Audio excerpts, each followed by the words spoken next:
Voy a cantar esta canción con mucho cariño de mi corazón a la República Dominicana, la casa del merengue y la casa de la bachata. Voy a cantar esta canción con mucho cariño de mi corazón. Welcome to episode 14 of the Dreamhills and Dreamhills 2 podcast. The Sarai Bar from 2 p.m. this weekend will have Eugene, a singer-songwriter, and also a barbecue with homemade cakes and beverages. Gin and vodka will be at €3, and Carlsberg will be at €1.50 per bottle. There wasn't anything last week at the Sarai Bar. This was due to them thinking that due to the Chino and Aldi being closed because of the Sunday trading laws, that no customers would turn up. That didn't happen, quite a lot did. So John says sorry for that. But yes, there will be some more music and barbecue this weekend from 2 o'clock. So go along there, that'll be great. Fuel has gone up quite remarkably in the region there. Now everybody's paying around about €6 more for their fuel, with petrol being at €1.36 and diesel being at €1.26. These figures haven't been seen now for quite a while, at least since 2015. This is due to really the ongoing tensions between America and Iran, with the actual fuel going up here commercially as well. The only way that would actually come down, as far as I can see it, would be the OPEC people like Saudi Arabia and some of the other eastern countries there in the region would actually increase their production. That would bring down the price of the oil itself, which would also bring down the price of the petrol and diesel at the pumps. Can't see that happening. They like to get their money's worth. There's the fourth Tardio tapas and cocktail route. Now, that's another tapas and cocktail route that does happen quite frequently throughout the region. I'll put the web address for all of the details for that in the show notes here, and that's when that's posted. You'll be able to see that because it is quite a bit of a mouthful there for the actual web address. So I'll put that in. You can click on that, and that'll tell you where all of the restaurants are that will serve you the cocktails and the tapas on that route. Also in Guardamar, there's going to be a prawn week where so 4th to 10th of June for €37 you'll be able to get a set meal. These are going to be at various restaurants in Guardamar. One's called the Chema, Club Nautiico, El Bocaito and the El Bocaito in the Playa, El Jardin and Le Bleu. So if you like your prawns, yep, that's going to be a nice place to go to for some set meals. Now, I've seen some posts lately concerning the rubbish being put next to the bins being left. This is quite annoying, really. It's annoying for the actual urbanisation because it makes it look untidy. And it is actually illegal anyway. So if you do see people doing it, please try and take some photographs of the cars and then report that to the council, and then at least then they can take it up with the relevant forces. But going on from that, it's saying more than 60 areas, just not ours, where the waste has been piling up for lengthy periods in 12 different urbanisations on the Orihuela Costa. You know, just everybody says that we need a recycling centre. Now one was proposed for opposite us over the motorway. That was turned down eventually. But we do need one. But where do you put it? That's going to be the question, really. But it seems that it's mostly the gardening companies that are leaving huge amounts of the green waste, especially the palm tree branches on the streets, even though it's actually banned. Now, there is a number that you can phone to the council, which is a prior notice system, but really that hasn't worked. The landline that the residents have to call report that they are leaving garden waste. It's engaged most of the time, and the collection schedule is not adhered to either. More workers and lorries are needed, really.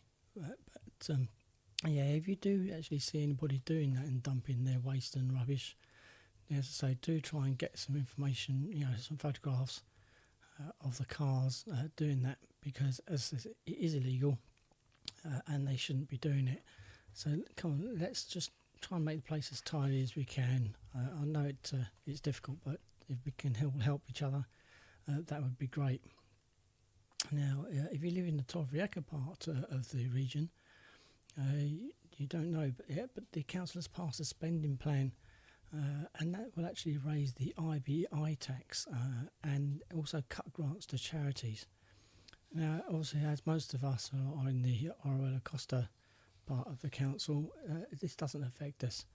But obviously, if you do have some places within the area of Torrevieja, just be aware that your IBI council tax will go up. So just be careful of that. Now, up by the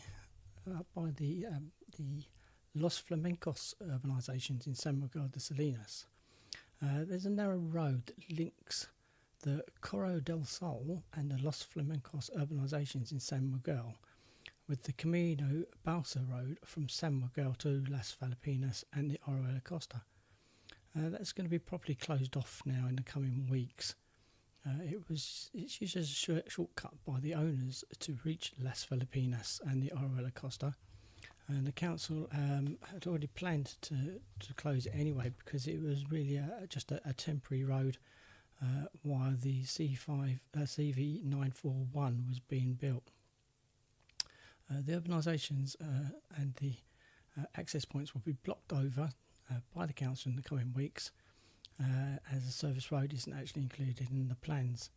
So that means anybody wanting to go to those urbanisations will now have to do a little bit of a detour.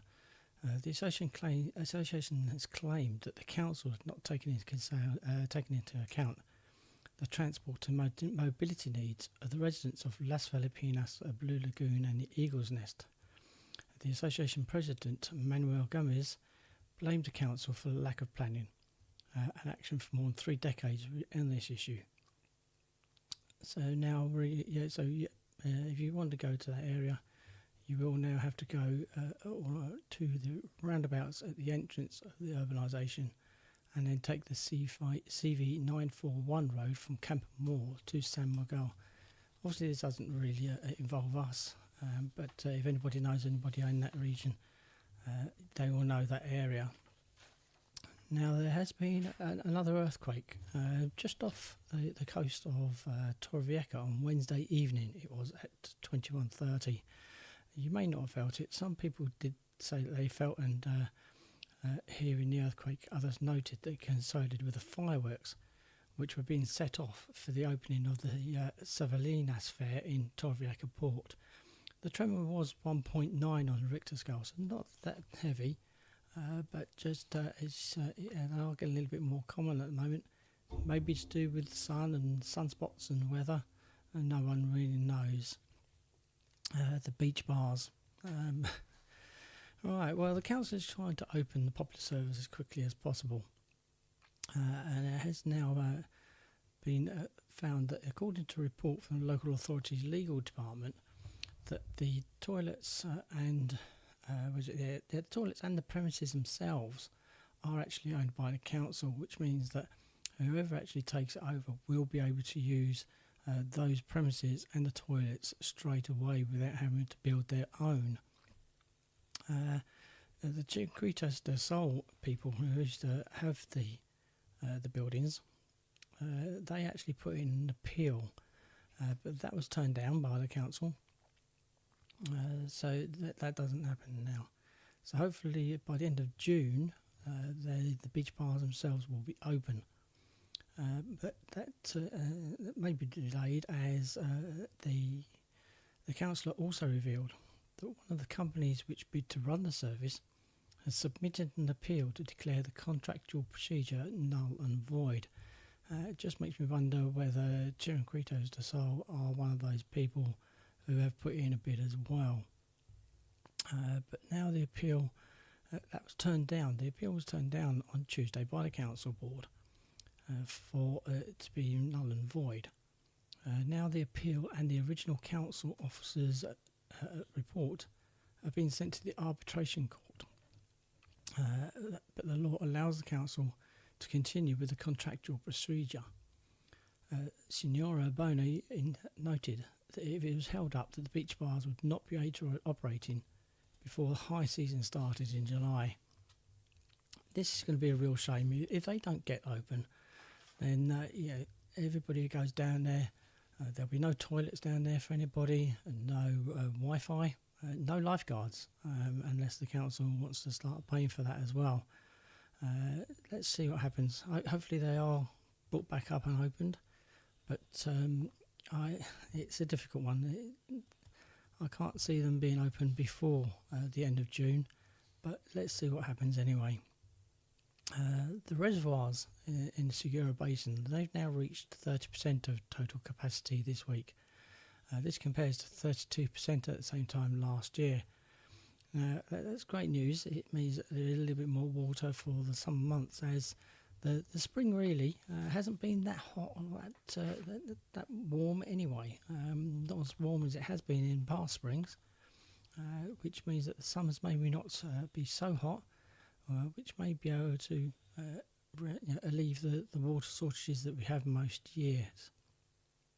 Now, last week I was talking about new bus lines. There's an objection being made by the urbanisation of Entre Naranjos in the Orella, as there's two new lines that, if they do come to fruition, they actually go past the entrance of Entre Naranjos 14 times a day, but don't actually go into the urbanisation. So an appeal's been set up there for the buses to actually go into the urbanisation and back out again.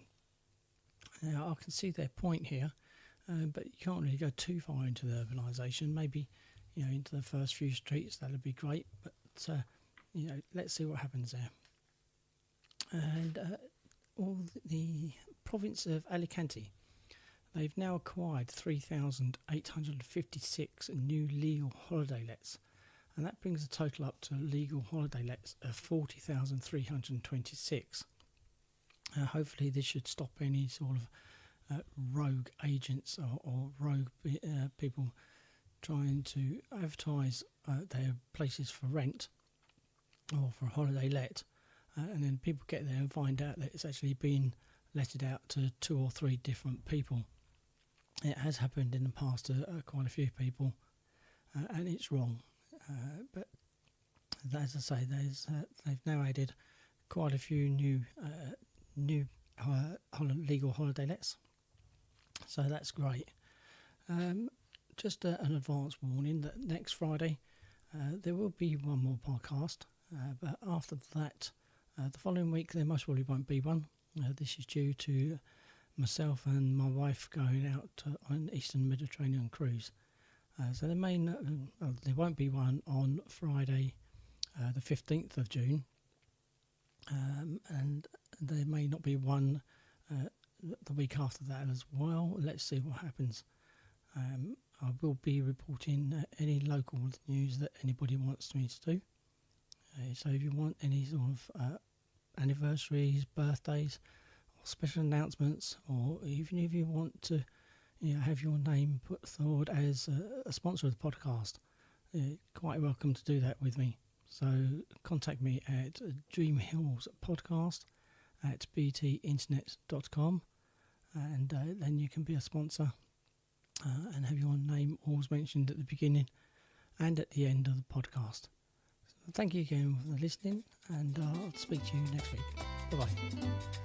Voy a cantar esta canción con mucho cariño de mi corazón a la República Dominicana, la casa del merengue y la casa de la bachata. Voy a cantar esta canción con mucho cariño.